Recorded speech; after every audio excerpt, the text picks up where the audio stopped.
Radio J. Sepharim, Michel Zerbib. Radio J.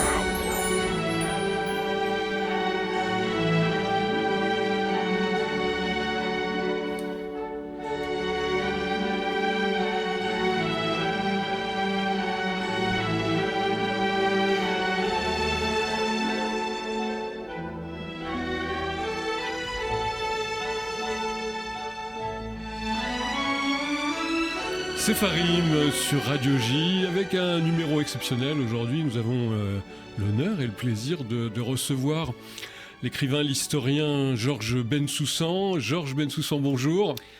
Bonjour Michel Zerbib. Alors, il ne faut pas se le cacher, c'est vrai qu'en ce moment, compte tenu de l'actualité, nous parlons dans cette émission au mois de début juillet 2023. C'est un peu la situation en France qui crée l'événement, la sensation et les interrogations, c'est vrai. Faut-il rappeler à nos auditeurs que vous êtes notamment celui qui a écrit ce livre, on peut dire tristement fameux, Les territoires perdus de la République. C'était il y a plus de 20 ans, 23 ans. 21 ans. 21 ans, c'était en 2002. Exactement, c'est le livre qui alertait sur l'état de ce qui se passait dans les banlieues, dans les écoles. Comme son nom l'indique, les territoires perdus de la République. J'ai envie de poser une question dès le départ simple. Vous annonciez les territoires perdus de la République, c'est moins qu'on puisse dire, qui n'ont pas été reconquis 21 ans plus tard. Enfin, d'abord, le livre n'a pas été entendu, il n'a pas été lu, il a été d'emblée vilipendé par tout le camp qui domine médiatiquement et universitairement ce pays, c'est-à-dire ce que j'appelle la gauche culturelle. Et il n'a vraiment été lu et découvert qu'après les attentats de 2015.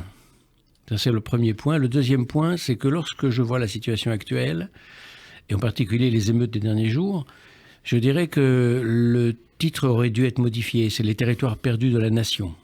Parce que ce qui est très nettement actuellement en sécession, c'est moins avec la République. La République, c'est une forme de régime dont chacun se gargarise sans dire vraiment en quoi elle consiste, qu'avec la nation française. C'est ça qui a été très, très fort, c'est la haine de la nation qui s'est exprimée chez une partie de ces jeunes émeutiers. Mais justement, professeur Georges Bensoussan, il faut nous expliquer peut-être aujourd'hui ce que veut dire nation. Alors vous l'expliquez d'ailleurs dans un entretien très intéressant dans le Figaro. Oui.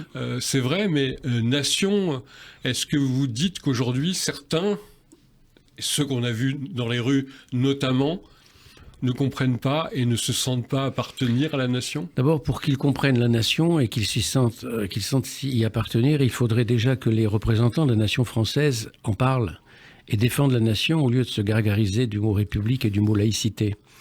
Qu'ils expliquent ce qu'est la nation, parce qu'on ne peut pas reprocher à des gens de ne pas appartenir à la nation si les responsables n'ont pas défendu la nation, sa culture, son histoire, ses valeurs, sa langue. Bref, s'ils n'ont pas fait l'effort de les intégrer culturellement à cette nation française. Mais la nation, c'est tout simplement une communauté de citoyens qui se reconnaissent dans un passé commun, une langue commune, une histoire commune, des valeurs communes, et qui envisagent un avenir commun. C'est tout simplement ça. Par exemple, il existe une nation israélienne. Oui. Il existe une nation française, mais elle est actuellement en situation de péril. C'est tout ce qu'on peut dire. Et donc, toute une partie de cette jeunesse, mais on ne peut pas la chiffrer, on ne peut pas quantifier, est en train de divorcer avec cette histoire nationale. Elle ne se reconnaît plus dans ce qu'on appelle tout simplement la France. Alors, ce qu'on appelle la France, on a pris cet exemple de l'Haye-les-Roses, qui est cher à mon cœur, la ville de l'Haye-les-Roses, qui est un peu représentatif de ce qui s'est passé depuis une vingtaine ou une quarantaine d'années, on peut dire maintenant, dans le pays, avec une population étrangère qui était de 4% il y a 40 ans. Aujourd'hui, d'origine étrangère, c'est plus de 44% dans cette petite ville jolie du Val-de-Marne, l'Haye-les-Roses. Alors, est-ce que vous allez dire, Georges Bensoussan, vous aussi, avec un certain nombre on peut dire, d'écrivains et de penseurs sulfureux, que ça y est, le grand remplacement est à l'œuvre? C'est pas la question. C'est pas du tout la question. Il ne s'agit pas de grand remplacement. Il s'agit d'intégration à la nation. Et les populations étrangères peuvent être intégrées à la nation. La preuve, c'est combien, en 100 ans, ces 100 dernières années, la France a intégré d'Italiens, d'Espagnols, de Portugais, d'Arméniens, de Grecs, de Juifs. autant séfarades qu'ashkénazes, à la nation française et qui se reconnaissent aujourd'hui dans la nation. La question n'est pas l'origine étrangère. La question, c'est l'intégration dans un cadre national.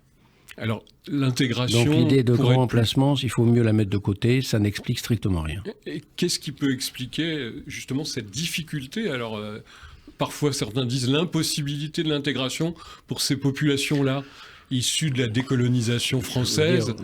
Oui, d'une phrase, sans m'appesantir sur le sujet, ça n'est pas le lieu.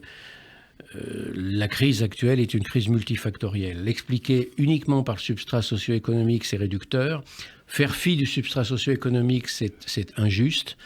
Il faut multiplier les approches pour comprendre ce qui est en train de se passer. À la fois l'approche culturelle, l'approche sociale, l'approche économique, l'approche religieuse, l'approche anthropologique, et un grand nombre de facteurs qui expliquent qu'on en est là aujourd'hui. Et donc, il faut recourir à des voies, entre autres hétérodoxes. Par exemple, je l'ai cité dans mon entretien du Figaro en début de semaine, je pense au médecin pédopsychiatre Maurice Berger, qui a des éléments d'analyse, lui qui s'est occupé des adolescents très violents, qui a des éléments d'analyse culturelle très probants. Mais avant lui, je me souviens du très grand livre du sociologue Hugues Lagrange, Le déni des cultures en 2010, qui tentait d'expliquer culturellement comment et pourquoi on avait tant de jeunes émeutiers et de quelle origine étaient ces jeunes émeutiers. Donc il ne s'agit pas de racisme, ni d'essentialisme culturel, il s'agit de tenter d'expliquer par l'anthropologie culturelle. Alors justement, dites-nous quand même un petit peu de cette analyse qui est faite par, vous citiez tout à l'heure le pédopsychiatre Maurice Berger. On a bien vu à l'œuvre, sans être un grand sociologue ni un grand intellectuel, qu'il se passe un certain nombre de jeunes, si j'ose dire, je vais utiliser une expression un petit peu familière, mais ils ne sont pas finis, on peut dire même d'un point de vue neurobiologique. Je dirais, pour terminer là-dessus, je dirais que je renvoie aux travaux de Maurice Berger, et en particulier au dernier livre publié chez l'Artilleur, malheureusement j'ai oublié le titre. Il dit l'essentiel. Ou alors tout simplement à l'entretien, puisque on parle d'actualité, l'entretien ce matin, dans le Figaro, du docteur Maurice Berger. Cet entretien est très édifiant. Alors je l'ai beaucoup cité, je l'ai cité en tous les cas dans mon entretien du Figaro de lundi dernier. Alors vous citez aussi en bon historien, Georges Bensoussan, la fameuse ethnologue Germaine Tillon, qui a beaucoup travaillé en Afrique du Nord et notamment en Algérie. Ces thèses qui pouvaient être choquantes il y a 50 ans, elles sont finalement pertinentes ? Non, ce qui est très frappant, c'est que les thèses n'étaient pas choquantes il y a 50 ans, parce que les études datent de 1900, des années 30, et elle les a publiées dans les années 60. Elles n'étaient pas choquantes dans les années 60, elles deviennent choquantes aujourd'hui parce qu'on a changé notre regard et qu'on considère que toute explication culturelle est une explication raciste déguisée. Voilà. Mais on peut, je pense, en rester là sur le sujet. Oui. Alors vous n'aimez pas, peut-être, et vous avez raison, et sur Radio J, on vous connaît assez pour savoir que non seulement vous êtes le coordinateur de ces études, de ce travail sur les territoires perdus de la République, mais vous êtes aussi, et c'est extrêmement important, l'historien de la Shoah. C'est pour ça que je préfère ne pas me pesantir. De l'antisémitisme. J'ai donné cet entretien au Figaro et je refuse aujourd'hui les autres demandes d'entretien sur le sujet. Voilà. Mais comme vous savez qu'on est journaliste, on a toujours envie de vous taquiner, Georges Bensoussan, et rester dans ce moment difficile. J'ai bien compris. Puisque vous êtes aussi l'historien de l'antisémitisme, on ne peut pas faire l'économie de cette réflexion aujourd'hui. Au départ, c'était, en début des années 2000, c'était l'indicateur. La communauté juive. L'antisémitisme renaissant, violent, des attaques tous les jours, des insultes. C'est ce qu'on disait, le canari dans la mine. Voilà. Et à l'époque, on ne voulait rien entendre. C'est toujours la question, maintenant, vous avez le recul de l'historien.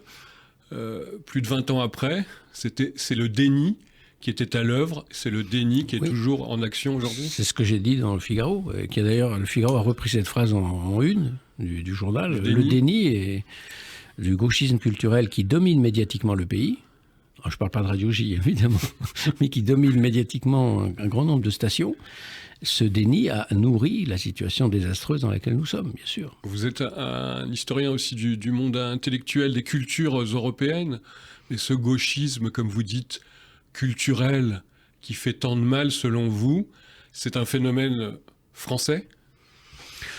Non, pas uniquement français, même s'il prend une proportion plus grande en France peut-être qu'ailleurs, parce qu'il y a une tradition en France de gauche après la Libération, où la gauche culturelle a dominé le pays, en particulier à travers le Parti communiste. Il ne faut jamais oublier que la France a eu un Parti communiste qui faisait entre 20 et 25% des voix pendant à peu près 40 ans. Jusqu'en 1980. Le premier décrochage, c'est Georges Marchais en 81 qui ne fait que 15% des voix. Mais on a complètement perdu de vue cela parce qu'aujourd'hui, on sait que le Parti communiste est à 2 ou 3%.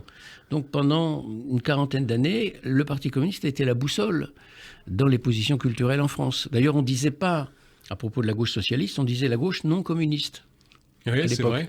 Aujourd'hui, on a complètement perdu, bien sûr, de vue cette expression. Elle n'a pas lieu d'être. Mais restons un instant justement sur le communisme qui a marqué aussi beaucoup l'après-guerre, notamment dans les banlieues, dans les villes populaires et ouvrières. C'est intéressant, on voit un certain nombre d'historiens qui rappellent le rôle qu'ont pu jouer les municipalités communistes, la banlieue rouge, comme on disait jadis, notamment dans la culture. D'abord, le Parti communiste a une politique culturelle très, très vive, très efficace dans toutes ces banlieues, cette fameuse ceinture rouge de Paris. C'était un rôle aussi d'intégration profond. Et alors, aujourd'hui, l'un des facteurs de la crise, c'est l'effondrement des grandes structures d'intégration qui étaient le Parti communiste, les syndicats, l'effondrement du syndicalisme français est assez frappant, et l'Église catholique. Là, c'est quelque chose qui est totalement absent des commentaires politiques, c'est la révolution anthropologique que constitue l'effondrement de la pratique religieuse en France. Je parle de la pratique catholique. La France est un grand pays catholique d'abord et avant tout. Il y a des noyaux protestants, des noyaux juifs, des noyaux musulmans de plus en plus importants, mais globalement, c'est un pays catholique. Il y a une culture catholique. Les églises sont présentes dans toutes les communes et paroisses de France. Mais aujourd'hui, l'effondrement de la pratique religieuse, c'est qu'en gros, vers 1960, vous aviez environ encore à peu près 40-45% des Français qui allaient à la messe une fois par semaine. Aujourd'hui, selon les chiffres de Jérôme Fourquet, c'est moins de 6%. Les églises sont vides, totalement vides. C'est une dégringolade incroyable. Absolue. Et c'est pas seulement la non-fréquentation de l'église, ça signifie aussi autre chose sur l'absence, la désertification spirituelle et l'absence de transcendance de ces sociétés qui sont marquées par le consumérisme, l'hédonisme, l'individualisme. C'est-à-dire en fait tout ce qui favorise l'atomisation sociale. Et tout ce qui favorise l'atomisation sociale se retrouve un jour ou l'autre dans des explosions de violence. C'est-à-dire que ce qui fait société, précisément, ne joue plus aujourd'hui. Ce qui faisait société aussi, restons un instant, c'est pas anecdotique, c'était les fameuses colonies de vacances chantées par Pierre Perret, c'est vrai, qui ont joué un rôle formidable, mais qui n'existe plus aujourd'hui. D'intégration aussi. Ça c'était le Parti communiste en grande partie. Entre autres, pas seulement, non. Pas aussi seulement. Les mouvements scouts. De jeunesse, les mouvements scouts, les mouvements scouts de toute obédience d'ailleurs. C'était un rôle d'intégration important, c'est vrai. Il y a un grand nombre de structures qui se sont dissoutes depuis une quarantaine d'années. Alors que faire, Georges Bensoussan, devant ce constat, ces analyses que vous faites, vous et d'autres, depuis plus de 20 ans, sur cette forme de déliquescence du lien social français, il y a encore des choses à sauver ? Oui, bien sûr. Aucune situation n'est désespérée et perdue pour toujours. Ça, je n'y crois pas. Ce pessimisme absolu. Et je pense toujours à ceux qui disent la situation est perdue, il n'y a plus rien à faire, etc. Je pense toujours à ceux qui se sont battus contre toute espérance. Quand De Gaulle lance son appel le 18 juin 40, tous les faits lui donnent tort. Toute la réalité présente lui donne tort. Il peut considérer, lui avec d'autres, que c'est perdu. Et finalement, il pense que contre le destin, la volonté humaine est supérieure. Dès lors qu'il y a une volonté humaine, une volonté politique, on peut redresser les situations. Si vous prenez la fondation de l'État d'Israël, qui est quand même mon sujet, l'histoire. On va en parler. Si je dis à nos auditeurs dans la deuxième partie de cette émission. Les origines du conflit ou la fondation de l'État d'Israël, si vous prenez les événements de façon approfondie entre 1929 et 1947, tous les faits donnent tort à l'exécutif sioniste, à l'agent juif, à David Ben-Gurion. C'est-à-dire que si on s'en tient à l'évidence, il n'avait aucune chance de pouvoir proclamer un État juif. C'est la force de la volonté, ici, du courage politique, pas seulement, il y a eu beaucoup d'autres facteurs objectifs qui ont joué en leur faveur, qui fait que ces hommes-là, ces femmes-là n'ont pas désespéré et ont continué à se battre, alors que l'évidence, l'actualité leur donnait tort. C'est pour ça que je dis non, tout n'est pas perdu, non, le redressement de la situation est possible. Ce que vous me dites, Georges Bensoussan, depuis le début de cet entretien, c'est l'importance que vous soulignez de la nation.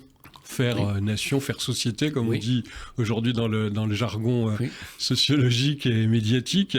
Pour vous, c'est incontournable ? Incontournable. Pourquoi ? Pour qu'une société fonctionne et pour canaliser la violence, il faut que les individus aient le sentiment d'appartenir à un collectif, de partager des valeurs. Bref, de se sentir faire partie d'une société qui a un passé et surtout un avenir commun. En un mot, qu'il y ait une solidarité minimale. Quand ce cadre collectif éclate et qu'il n'y a plus que des individus qui sont comme des atomes et scellés totalement désintégrés, là, la parole n'a plus aucune efficacité. Quand la parole n'a plus d'efficacité, c'est la violence qui parle. Oui, tout passe par le fait de faire société, même si ça paraît un cliché, mais c'est vrai, faire société et faire nation. En dehors de cela, vous ne pouvez pas avoir de cohésion. Vous ne pouvez pas demander la pérennisation d'un ordre quelconque si les individus ne se sentent pas appartenir à un tout collectif. Vous évoquez, comme d'autres aussi, ici sur Radio G, on l'a dit, ces fameuses paroles un peu prophétiques du ministre de l'Intérieur partant de son ministère, Gérard Collomb, en disant aujourd'hui on est côte à côte et demain on sera face à face. Un peu prophétique, mais sans doute qui prend des allures de réalité. Une analyse faite par un sociologue canadien, Mathieu Bock-Côté, qui dit « Ce n'est pas ce que nous vivons en ce moment, une guerre civile, puisque par définition, certains ne se considèrent pas comme appartenant à la nation. » Est-ce que cette analyse est juste selon vous ? Oui, je pense que Mathieu Bock-Côté a raison. On n'est pas dans un contexte de guerre civile, non, on est dans un contexte de violence, oui. Violence commise par une petite poignée d'individus, c'est 8000 individus, pas plus, les émeutiers en question. On estime que ce qu'on appelle les quartiers sensibles ou difficiles, c'est plus de 5,5 millions de personnes, donc il faut relativiser. Mais ces gens-là font un bruit considérable et des dégâts considérables. Pour autant, on n'est pas dans un schéma de guerre civile. Un schéma de montée des tensions, de la violence, d'une désaffiliation, d'une perte de confiance dans le politique, en règle générale, et donc d'un fond de désespoir de la population française, oui. Pour autant, ce n'est pas un scénario de guerre civile. C'est autre chose, la guerre civile. Alors, regardez comment se prépare la guerre civile espagnole dans les années 30, 31, 32 jusqu'en 36. Et là, vous voyez vraiment deux camps en présence. Mais là, il n'y a pas deux camps en présence. Il y a une partie de la société qui est en marge et qui est en rupture complète et qui manifeste par sa violence, d'une certaine façon, sa désaffiliation. Alors, on parle beaucoup aussi, Georges Bentoussan, depuis maintenant de nombreuses années, de la montée en puissance de ce qu'on appelle l'islam politique, les islamistes qui sont présents dans les banlieues, qui jouent un rôle social, qu'on le veuille ou non. Est-ce que vous avez le sentiment que ce sont eux, les islamistes bien présents et actifs, qui vont tirer les marrons du feu, qui vont profiter de cette situation pour un peu plus imprimer leur marque sur le territoire français ? On n'en sait rien, on n'a aucune preuve de cela, on ne peut pas s'avancer sur ce terrain. On peut simplement dire que les islamistes, je ne parle pas des musulmans, on a bien compris, les islamistes qui sont animés d'un projet politique sont animés d'un projet sécessionniste, séparatiste. Et Emmanuel Macron l'avait dit dans son discours de Trappes il y a 2 ans, je crois, c'était très juste son discours, les menées séparatistes. Et il a parfaitement raison. Alors, qu'il tire les marrons du feu ou pas aujourd'hui, je n'en sais strictement rien. Ce qui est sûr, c'est que c'est un problème qui englobe également les islamistes, et évidemment les trafics dans les cités et tout le reste. C'est un problème très très vaste. Alors il y a l'histoire, il y a l'analyse, la sociologie, et puis il y a les images, ce qui reste. Est-ce que vous pensez, Georges Bentoussan, que finalement l'image de Naël va rejoindre dans l'iconographie, on peut dire antisémite, anti-israélienne, l'image du fameux enfant Mohamed Al-Doura en 2000 au carrefour de Netzarim. Est-ce qu'on en est déjà là ? Et si j'ose dire, poser la question corollaire, est-ce qu'on assiste d'une certaine manière à une forme d'intifada à la française ? Non, je ne crois pas du tout. Il ne s'agit pas d'une intifada, il s'agit... D'abord, l'intifada, c'est un soulèvement politique. Ici, on a affaire essentiellement au départ à une protestation, bien sûr, on comprend, concernant la mort de cet adolescent, et ensuite, très vite, ça s'est transformé en émeute de pillage. Bon, c'est pas ça l'intifada palestinienne, ça n'a rien à voir. C'est un soulèvement national ou nationaliste, comme vous voudrez. Alors, est-ce que la figure de ce jeune va rejoindre celle de Mohamed Al-Doura ? Je ne crois pas, non. Une chose est sûre, en revanche, c'est combien dans les sociétés de masse, qui sont marqués par la domination de l'image et de l'émotion, on peut cristalliser autour de la mort d'un adolescent ou d'un enfant les émotions collectives. Ça, c'est frappant. Mohamed Al-Doura, Naël ici, etc. C'est tout, la comparaison s'arrête là. On a eu les analyses du premier d'entre nous, c'est le chef de l'État, le président de la République, qui a parlé du rôle néfaste que jouent les réseaux sociaux, les jeux vidéo, etc. Ça vous semble une analyse là aussi pertinente ou un peu légère ? Non, si on se contentait de cela, ce serait léger, mais sinon, c'est parfaitement pertinent. Les réseaux sociaux jouent un rôle d'amplification, de primat d'émotion sur la raison. Or, qu'est-ce que c'est que le politique ? C'est d'abord et avant tout la raison, la réflexion, le silence, et pas l'émotion liée à l'image. Alors, les réseaux sociaux, sur ce plan-là, jouent un rôle de désocialisation. Je l'avais d'ailleurs dit, je crois, à cette antenne il y a quelques mois. Les réseaux sociaux sont désocialisants, sur le fond.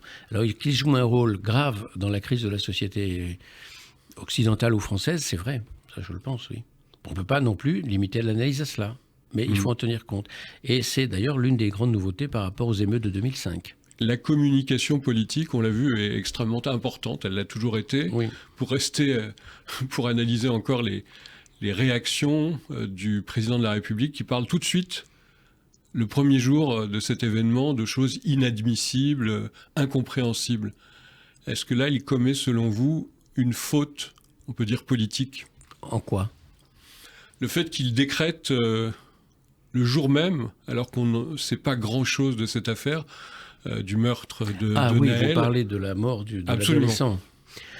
Oui, il cède à l'émotion. Là, il outrepasse ses prérogatives de président de la République. Il empiète sur le judiciaire. Or, on sait très bien que la séparation des trois pouvoirs est fondamentale. Il s'est laissé aller à la dictature de l'émotion. Et là, c'est pas le rôle d'un président de la République. Oui, c'est tout ce qu'on peut reprocher. On a voulu il a parlé sous le coup de l'émotion. Sacrifier ce policier rapidement pour calmer le jeu. Et finalement... En tous les cas, il n'avait pas à se prononcer à chaud. Il devait garder une certaine réserve. Ça joue un rôle quand même important, bien sûr, conséquences importantes. Bah oui, bien sûr, forcément. C'est pas la parole de n'importe qui. C'est le premier magistrat de l'État. Bien sûr que ça joue un rôle. Nous sommes en compagnie de l'historien Georges Bensoussan dans notre émission spéciale aujourd'hui, Sépharim. On aime bien sûr recevoir cet intellectuel qui dit les choses clairement, qui parle de la situation en France, qui parle aussi, hélas, des phénomènes permanents d'antisémitisme et d'antisionisme. Alors, dans le cadre de cette émission, on a la coutume, Georges Bensoussan, de passer un extrait musical, une chanson que vous-même avez choisi. Oui. Eh bien, on va écouter justement cette première chanson d'un certain Georges Brassens.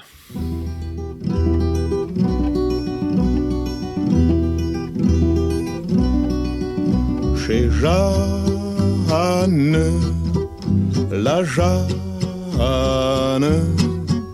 son auberge est ouverte aux gens sans feu ni lieu. On pourrait l'appeler l'auberge du bon Dieu, s'il n'en existait déjà une, la dernière où l'on peut entrer sans frapper, sans montrer patte blanche. Chez Jeanne, la Jeanne, on est n'importe qui, on vient n'importe quand, et comme par miracle, par enchantement, on fait partie de la famille. Dans son cœur, en se poussant un peu, reste encore une petite place. La Jeanne, la Jeanne, elle est pauvre et sa table est souvent mal servie, mais le peu qu'on y trouve assouvi pour la vie, par la façon qu'elle le donne. Son pain ressemble à du gâteau et son eau à du vin comme de gouttes d'eau.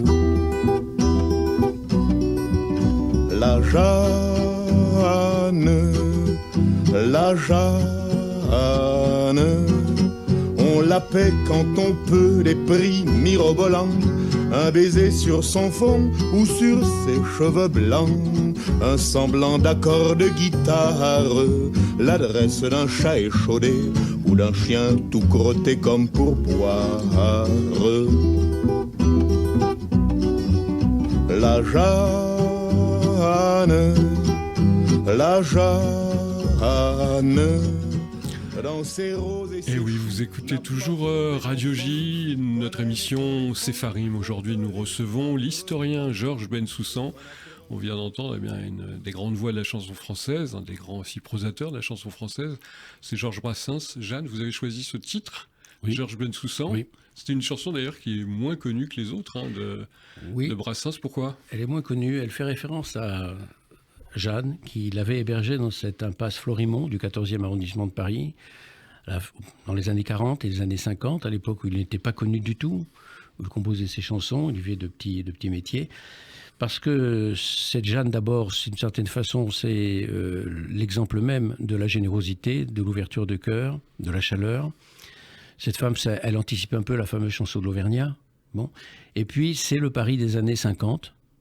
Et c'est donc une certaine France, si vous voulez, que j'évoque en choisissant ce titre. Avec nostalgie. Oui, avec une certaine nostalgie. C'est la France de ma toute petite enfance, la fin de la France des années 50. Et c'est une France qui ressemblait encore à une société, qui faisait encore société. Précisément, ça rejoint ce que nous disions juste avant le passage de la chanson de Brassens.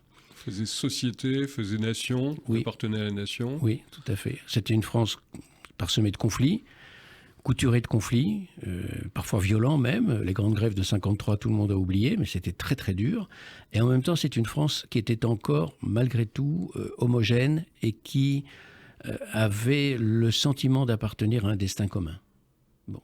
Ensuite, ça s'est très largement fracturé. Donc, d'une certaine façon, il y a à la fois l'évocation d'une générosité humaine, cette fameuse Jeanne, qui était très pauvre, comme tous ces gens de l'impasse Florimond et de ces quartiers populaires du 14e, et d'une certaine France qui est aujourd'hui révolue. C'était après, d'ailleurs, la Seconde Guerre mondiale, on parle juste après. Des début des années 50. C'est ça. C'était après donc l'antisémitisme d'État aussi, pendant la guerre, le régime de Vichy, l'antisémitisme. Vous avez beaucoup travaillé sur cette question. Aujourd'hui, on a l'impression qu'on est revenu à une époque où l'antisémitisme se répand tranquillement, avec peut-être d'autres moyens, oui. D'autres langages, c'est vrai. Oui. Mais c'est quoi ? C'est une permanence de l'histoire ? C'est quelque chose de intangible ? Je pense qu'on a affaire à une passion paranoïaque qui est quasiment presque une permanence, oui, de l'histoire. Il n'y a aucune raison, quand on comprend les mécanismes, quand on tente de comprendre du moins les mécanismes profonds de l'antisémitisme, il n'y a aucune raison que cette passion disparaisse. Donc elle revient de façon cyclique, pas forcément portée par les mêmes acteurs, elle n'est pas forcément portée par les mêmes vecteurs non plus, c'est-à-dire par les mêmes thèmes, mais il y a toujours le rejaillissement de cette passion comme volonté d'explication du monde à travers la figure du mal incarné qui est ici le juif, ou là l'État d'Israël, c'est exactement la même chose sur le fond. Il faut toujours qu'un facteur réponde à tous les malheurs du monde. Et ce facteur-là, c'est le facteur juif dans nos aires de civilisation à nous. Alors, c'est pas vrai du tout de l'ère de la civilisation bouddhique ou hindouiste, ce que je dis là. Mais dans les aires de civilisation nées du judaïsme, c'est-à-dire le christianisme puis l'islam, ce facteur-là, malheureusement, reste puissant et il n'est pas prêt de disparaître. C'est pas la première fois qu'on doit vous poser la question. Justement, Georges Bensoussan, sur l'antisémitisme, c'est, comme vous dites, cette passion triste, on peut dire, de la haine de l'autre. Alors c'est vrai que ça se manifeste avec des nouveaux langages. On l'a vu à travers l'antisionisme qui s'est manifesté il y a quelques semaines à l'Assemblée nationale avec un vote qui était censé condamner Israël pour être un pays de l'apartheid. Oui. Ce serait bien que vous nous disiez si Israël est un pays d'apartheid, qu'est-ce que c'est l'apartheid ? Bon, alors sur la réalité de l'apartheid en Israël, c'est tellement stupide, c'est tellement caricatural, tellement bête sur le fond, qu'on n'a même pas besoin de commenter, tellement chacun sait quand il va en Israël ou quand il y vit une partie de l'année, ou toute l'année d'ailleurs, que l'apartheid en Israël n'existe pas vis-à-vis des Arabes israéliens. Ça n'a pas le moindre sens. Quand vous voyez les hôpitaux israéliens de Jérusalem, Shaare Tzedek ou autres, des musulmans qui font leurs prières dans les couloirs, qui sont soignés d'Arabes israéliens, mais comme aussi des Arabes palestiniens d'ailleurs, qui sont soignés exactement de la même façon. même dans des situations de guerre comme avec Gaza, comment peut-on soutenir cette idée d'un apartheid? Non, la vraie question, c'est pourquoi et que cherchent les gens qui soutiennent cette idée saugrenue d'un apartheid. Ils retrouvent cette volonté de désigner un responsable du malheur de leur région, de leur pays ou de l'humanité tout entière. La causalité diabolique, c'est plus simple, c'est ça? C'est ça. En venir à une seule cause. Oui, c'est la causalité diabolique de Poliakov. D'ailleurs, qu'il avait très bien compris, Poliakov. Très tôt, avant tout le monde, dès 69, 2 ans après la guerre des 6 jours, avant même ce que disait Yankelevitch de façon prophétique et admirable en 71, que l'antisionisme était la façon désormais la plus soft, la plus pasteurisée d'être antisémite. Il l'a dit dès 1969, j'ai oublié le titre du livre. Oui, ça c'est Yankelevitch dont on parle beaucoup en ce moment. C'était Poliakov d'abord et Yankelevitch 2 ans après. C'est le biographe qui était notre invité d'ailleurs dans Sepharim il y a quelques semaines. On reste avec vous parce que c'est passionnant l'histoire juive. C'est pas seulement l'histoire de l'antisémitisme. Non, bien sûr. C'est aussi une histoire. C'est passionnant parce que à certains égards c'est un miroir. Ça réfracte un certain nombre de thèmes qui concernent toute l'humanité et pas seulement l'histoire des Juifs. Et alors évidemment, là vous avez 1000 fois raison. Résumer l'histoire juive à l'histoire de l'antisémitisme, c'est une pauvreté terrible. Il faudrait éviter. Comme diraient les psaumes, nous n'avons pas séjourné seulement que dans la vallée des larmes. Voilà. Parlant des Juifs, il y a autre chose. Et autre chose, c'est notamment des grandes idées, c'est la philosophie, la religion, cette expression politique qui est le sionisme.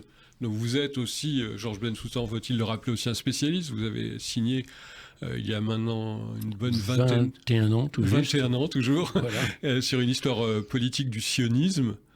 Et là, et intellectuel. Et intellectuel, ça c'est très important, oui. Bien sûr. Le sionisme qui est aujourd'hui, lorsqu'on interroge des gens dans la rue, on a l'impression que c'est l'idéologie du racisme juif. C'est ça. C'est-à-dire que ça fait beaucoup de dégâts quand même, cet antisionisme. Oui. Alors que c'est quoi le sionisme? Vous avez raison, le sionisme, c'est le mot même, je l'avais dit en 2002, le mot même sonne comme une insulte. Ouais. C'est comme si vous disiez fasciste aujourd'hui. Ouais. Alors que le sionisme, c'est un mouvement politique et culturel et intellectuel qui est né au milieu du 19e siècle, dans le sillage du mouvement des nationalités en Europe, qui entend redéfinir l'identité juive d'abord, en des termes profanes et pas seulement en des termes théologiques, et qui entend, pour ce faire, redonner au peuple juif un État-nation, une patrie, un État-nation, et où, sinon, dans la patrie des ancêtres, non pas parce que les Juifs ont jadis habité cette terre, qu'ils auraient un droit d'antériorité, ce serait absurde, mais parce que cette terre profondément les habite, dans tout leur imaginaire collectif, dans leur liturgie, bref, même pour le Juif le plus athée, le plus éloigné de la synagogue, la terre d'Israël, la terre de Jérusalem lui parle. Et donc, à certains égards, le sionisme, c'est quoi? C'est tout simplement l'aspiration à reformer une nation à un moment où les nations, les États-nations se forment un peu partout en Europe, et en ce sens-là, le sionisme est l'enfant de l'Europe, et un moment aussi où l'émancipation, qu'on croyait porteuse de toutes les solutions. L'émancipation en France, par exemple, la Révolution française, que tous les États européens ont suivi tout au long du 19e siècle, l'émancipation n'a pas réglé tous les problèmes et surtout n'a pas éradiqué l'antisémitisme.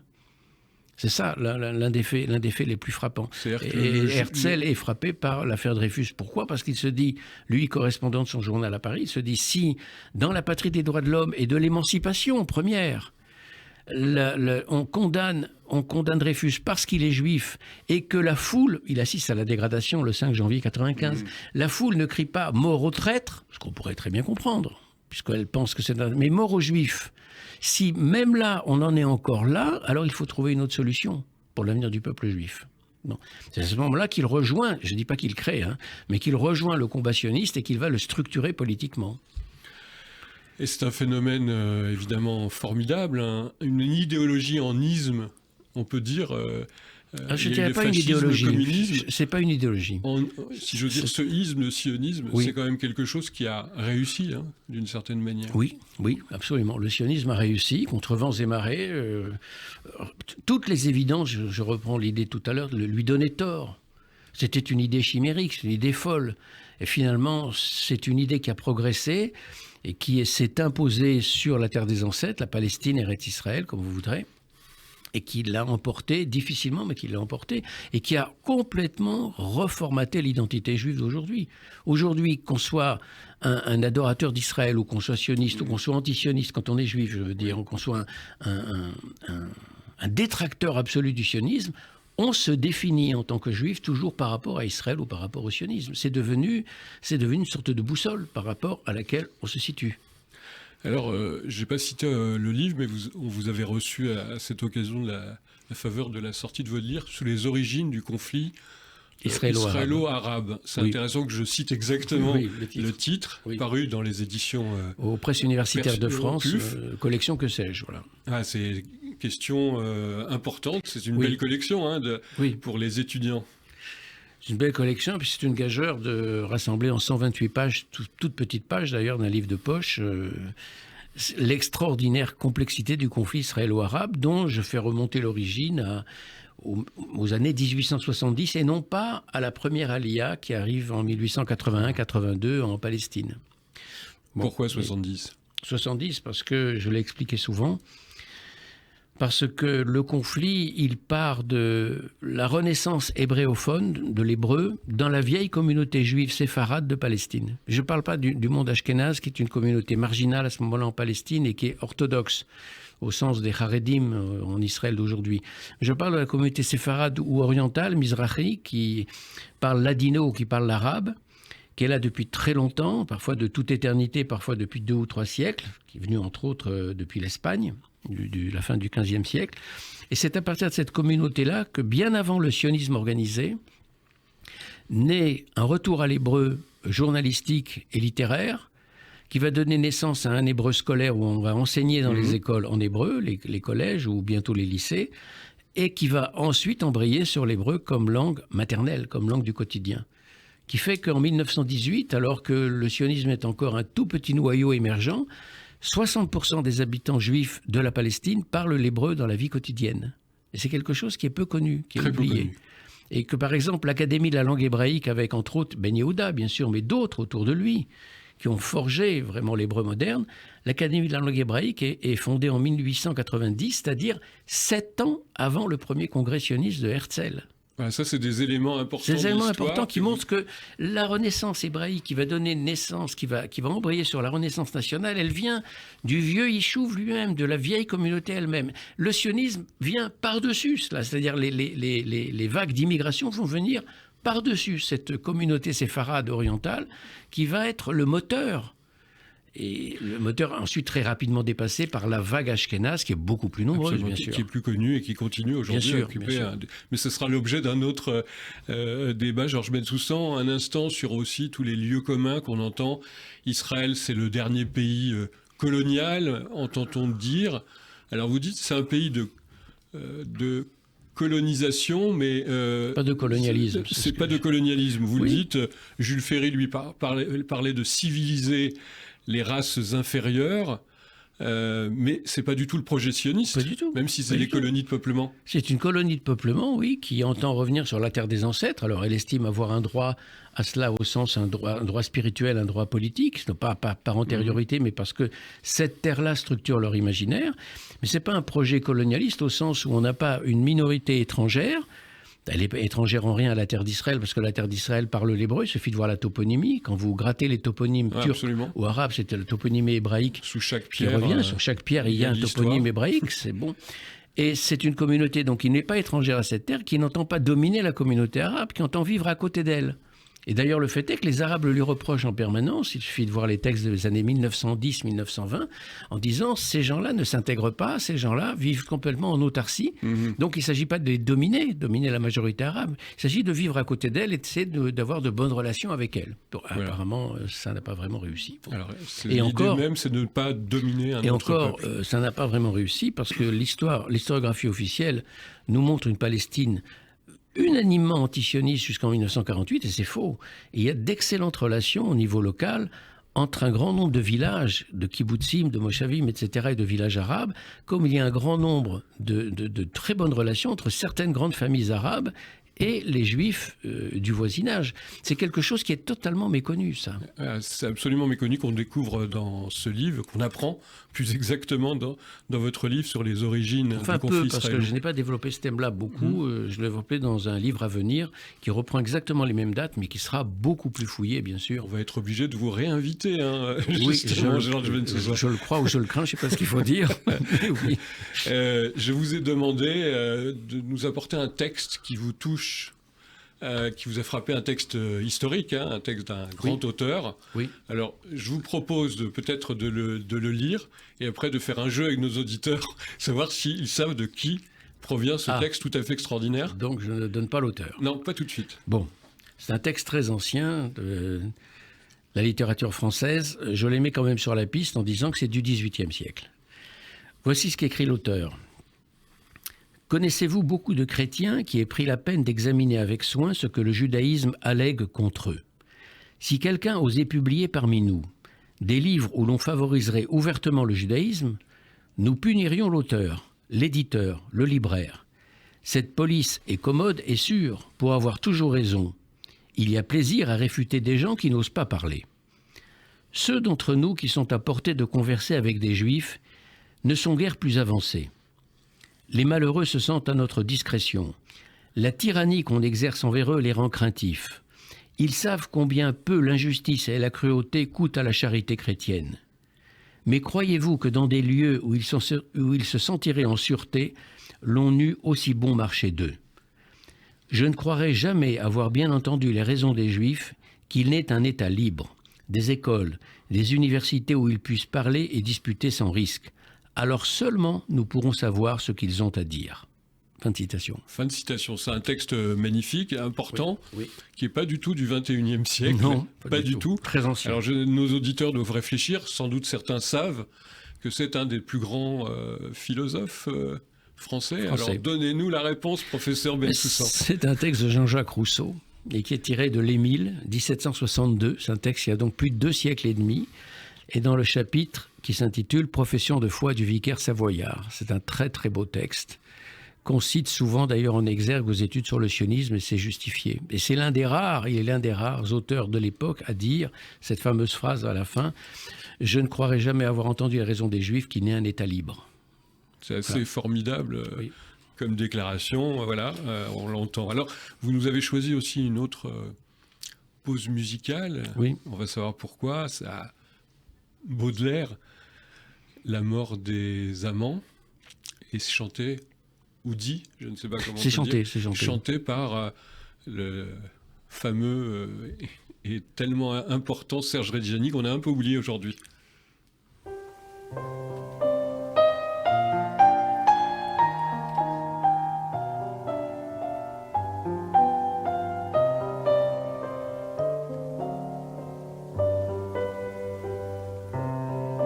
Nous aurons des lits pleins d'odeurs légères, des divans profonds comme des tombeaux, et d'étranges fleurs sur des étagères, écloses pour nous sous des cieux plus beaux. Usant à l'envi leur chaleur dernière, nos 2 cœurs seront 2 vastes flambeaux qui réfléchiront leur double lumière dans nos 2 esprits, ces miroirs jumeaux. Un soir, fait de roses et de bleus mystiques, nous échangerons un éclair unique, comme un long sanglot, tout chargé d'adieu. Et plus tard, un ange, entr'ouvrant les portes, viendra ranimer, fidèle et joyeux, les miroirs ternis et les flammes mortes. Ah, c'est beau, c'est Baudelaire, c'est sûr, et c'est dans Sépharim avec notre invité Georges Bensoussan. Pourquoi Baudelaire, pourquoi Serge Reggiani aujourd'hui? Pourquoi Baudelaire, Reggiani? D'abord Reggiani, vous l'avez dit très justement, injustement oublié. C'est une très grande voix. Une voix extraordinaire. Extraordinaire, absolument. Et il a mis en musique, ou d'autres ont mis en musique, un certain nombre de poèmes de Baudelaire, pas seulement, mais aussi de Victor Hugo. Très beau. Et alors pourquoi Baudelaire? Pour deux raisons. La première, c'est parce que la poésie, c'est une dimension essentielle de l'existence. Et il faut savoir la voir partout dans le quotidien. Elle ne passe pas par la versification, elle passe par le regard. Bon, le regard de Baudelaire est un bon exemple. Et la deuxième raison, c'est parce que ce texte est extrait des Fleurs du Mal de Baudelaire, 1857. C'est l'année où Flaubert publie Madame Bovary. Et les deux ont un procès pour immoralité et impudeur. Les deux, d'ailleurs, sont jugés par le même tribunal, le même procureur dont j'ai oublié le nom. Ce qui est intéressant, c'est comment la bien-pensance de l'époque a voulu censurer, et a censuré d'ailleurs, des passages de Madame Bovary et des passages de certains poèmes des Fleurs du Mal. Et ce qui est intéressant, c'est que finalement, chaque époque sécrète sa doxa et sa bien-pensance. Aujourd'hui, on a une nouvelle bien-pensance qui s'attaquerait aux nouvelles Fleurs du Mal ou à la nouvelle Madame Bovary. Et cette nouvelle bien-pensance, finalement, elle est où ? Elle est passée du côté de la gauche culturelle, celle qui censure aujourd'hui tous les discours qui lui déplaisent et qui nous fait passer sous les fourches caudines d'un discours aseptisé, totalement pasteurisé, qui n'a plus aucun goût et qui doit convenir à la religion universelle qui est celle de la doxa de l'époque. C'est-à-dire que ces gens-là, les gens qui se prétendent aujourd'hui progressistes du côté de la gauche culturelle et qui censurent à tout va le discours des uns et des autres, sont exactement dans le rôle du procureur Pinard, c'est comme ça qu'il s'appelait, le procureur Pinard, ça me revient en mémoire maintenant, du procès de Madame Bovary et du procès des Fleurs du Mal. Ils ne valent pas mieux que le procureur Pinard. D'ailleurs, ce sont des gens qui sont animés par un conservatisme effréné. La poésie au-dessus de tout, notre invité Georges Bensoussan dans notre émission Sépharim, un peu spéciale. Évidemment, on a parlé beaucoup de l'actualité, mais pas seulement dans cet entretien avec vous. Alors on va terminer par la question qui finit toujours cette émission. On a l'occasion de quelqu'un qui lit beaucoup, qui écrit beaucoup. Est-ce que vous conseillerez, là, dans ces approches de vacances, un livre sur un auteur juif ou sur de la littérature qui concerne les juifs et qui vous parle aujourd'hui encore? C'est difficile. Je vous pose la question à brûle-pourpoint, mais c'est comme ça qu'on... Oui, d'accord. C'est difficile. Il y a, je dirais qu'il y a un très grand livre de la littérature juive, je pense aux États-Unis, c'est Chaim Potok, c'est L'Élu. Oui. Très grand livre, vraiment un très grand livre. Le souvenir que j'en ai, j'ai lu il y a une trentaine d'années. Voilà, mais il y en a beaucoup d'autres, bien sûr. Il y a Singer, il y a Philippe Roth surtout. C'est la grande œuvre de Philippe Roth. Et puis, je dirais qu'il y a une deuxième œuvre qu'on peut aborder aussi, parce qu'à certains égards, on s'est posé la question de sa judéité. J'y crois pas tellement, mais en même temps, il a quand même frôlé un certain nombre de thèmes juifs, y compris d'ailleurs le sionisme. Antoine Compagnon l'a bien montré. C'est l'œuvre de Proust. Proust. Oui. Proust n'est pas un auteur juif, même si sa mère était juive, bien sûr, mais il est habité, traversé par l'affaire Dreyfus. Il les compose entre 1907 et 1914, enfin, même un peu au-delà son œuvre. Et donc, c'est la génération qui a participé à l'affaire Dreyfus, et Proust lui-même était Dreyfusard, profondément Dreyfusard. Donc, ce serait une bonne occasion cet été pour commencer l'œuvre de Proust, puisque l'année dernière, c'était le centenaire de sa mort. Alors, on va lire du Proust, on va lire et du Potok. L'Élu et relire du Potok, voilà. L'Élu. Merci infiniment, Georges Bensoussan, d'avoir été notre invité aujourd'hui sur Sépharim. Et on prend déjà rendez-vous avec vous pour notamment parler d'Israël, toujours, et de l'histoire aussi volontiers, de contemporaine. Merci infiniment, à bientôt. Merci Michel.